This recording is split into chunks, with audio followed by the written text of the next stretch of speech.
établir royaume liant sous terre.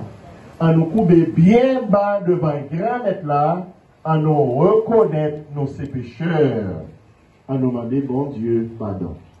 Devant bon Dieu qui a tout pouvoir.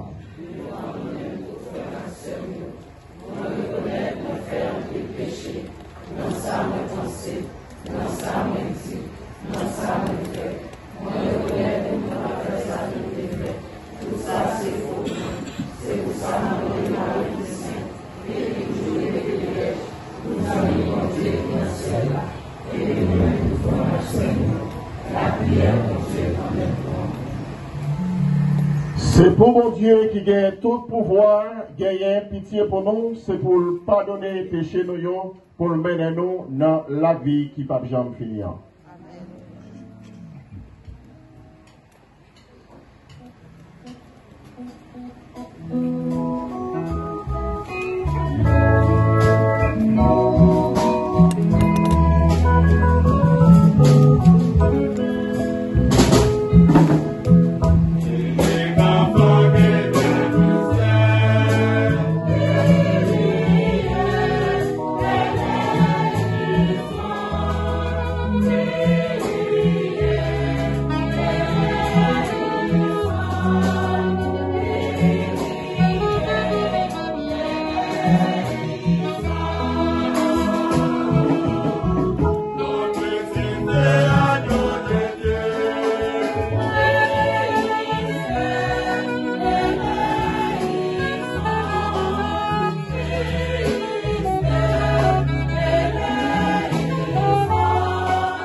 Nous mettons ensemble pour nous faire compliment pour bon Dieu, papa, petit là, avec l'Esprit Seigneur qui fait yon pour capable sauver nous.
Bravo